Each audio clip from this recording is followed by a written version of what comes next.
وہ یہ چاہتے ہیں کہ اب یہ سیاسی پولیٹیکل ڈائلاگ ہونا چاہیے اور اس سے جو ہے چیزیں آگے بڑھنی چاہیے اور یہ انریسٹ ختم ہونا چاہیے۔ تو ان سب کے نام عمران خان کا یہ پیغام تھا کہ وہ مذاکرات کے لیے تیار ہیں۔ اس کے بعد علی امین گنڈاپور نے طویل گفتگو کی کے پی کے کی حکومت کے حوالے سے بھی کی، لیکن جو موجودہ صورتحال اور مذاکرات کے حوالے سے علی امین گنڈاپور نے کہا کہ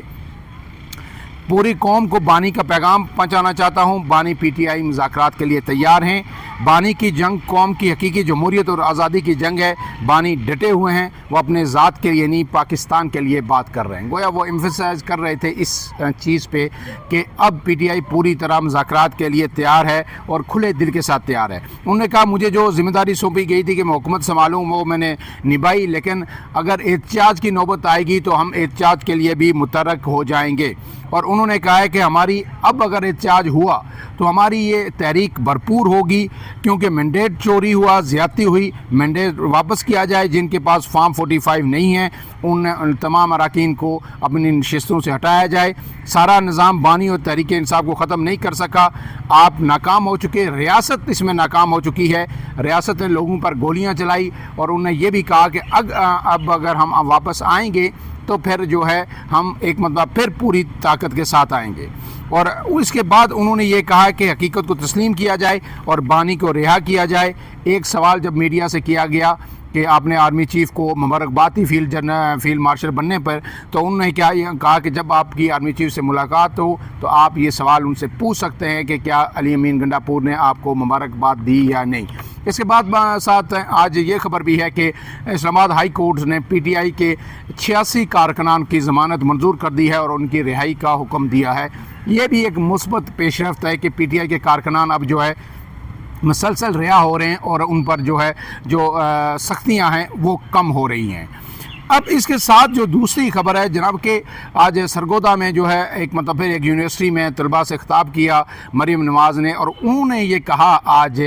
کہ جو کچھ 9 مئی کو ہوا اور جو کچھ بھارت نے کیا اس میں زیادہ فرق نہیں ہے۔ انہوں نے ملا دیا جو بھارت کا حملہ تھا، بھارت کی جارحیت تھی، بھارت کی بمباری تھی، پاکستان کے اندر جو ہے معصوم نتے شہریوں کو جو شہید کیا اس کو ملا دیا۔ انہوں نے عمران خان کا جو احتجاج تھا یا 9 مئی کا پی ٹی آئی کا احتجاج تھا اس میں جو کچھ ہوا اس سے گویا یہ جو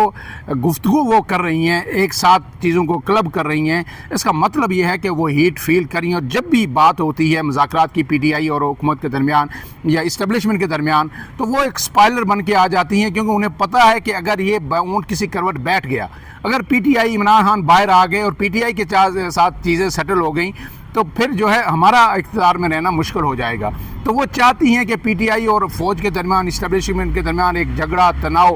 رفت وہ بنی رہے، اور وہ اسٹیبلشمنٹ کو عمران خان کا سب سے بڑا دشمن بنا کے پیش کر رہی ہیں، اور پی ٹی آئی کو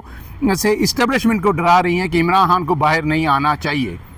اب اس کے ساتھ ساتھ انہوں نے کہا کہ 9 مئی کو فوجی تنصیبات کو نظر آتش کیا گیا اور جو ہے لوگوں کو ٹارگٹ کیا گیا، جن تنصیبات کو آگ لگائی گئی اسی فضائیہ نے دشمن کے 5-6 جہاز مار گرائے۔ لیکن اس کے ساتھ ساتھ انہیں یہ ایک مدعا پھر کہا کہ ہمارے JF-17 تھنڈر طیاروں نے بھارت کے رافیل اور دیگر طیارے مار گرائے۔ وہ بار بار یہی بات کہہ رہی ہیں، اور آپ کو پتہ ہے کہ اس سے پہلے انہیں یہ بھی کہا تھا کہ آپ کو پتہ ہے کہ یہ جو JF-17 تھنڈر ہیں یہ کس نے بنائے؟ یہ نواز شریف نے بنائے ہیں۔